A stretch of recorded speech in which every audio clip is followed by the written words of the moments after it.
Hello everybody, this is Moses from Zaatar Gardens, and this is episode 120 of Gardening Without Edits. For all of you over the years that have been growing Zaatar, plants in the Organium family, the oregano or oregano, thyme, marjoram, Zaatar, Organium Syriacum, Syrian Oregano, etc., etc., etc. There's so many of them, and I'm glad I have a lot of them that I grow. But right now, let me flip the camera around. What's Lulu doing? Let me flip the camera around. This is not all of it, but I'm starting to harvest for this year. So when you see, this is Zaatar, this one is Organium Syriacum, Syrian Oregano, or Oregano. So right when you start seeing, let me zoom in, I guess.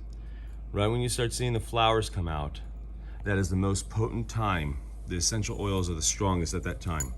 If you squeeze these, if you squeeze those, the smell is so potent right now. This is why I don't buy Zaatar in the store. You don't know what you're getting.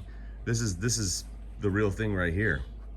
There's only 4 or 5 ingredients I put in my Zaatar mix. I'll link up maybe some videos in this video now. So after this, I'm gonna be washing this. This is not all of it, by the way. I still have more. After this, I'm gonna be washing this, and I'm gonna be letting it dry in the shade. If it's really hot, don't let it dry in the sun. Actually, don't let any herb dry in the sun. It'll evaporate the essential oils out of it a lot faster. So, yeah, then it's just gonna be dried slowly in the shade. That's all. So if you're growing herbs right now to make Zaatar, or yeah, if you're growing herbs to make Zaatar for my location, this is the perfect time. So once you see the flowers, cut. All right, everybody, happy gardening.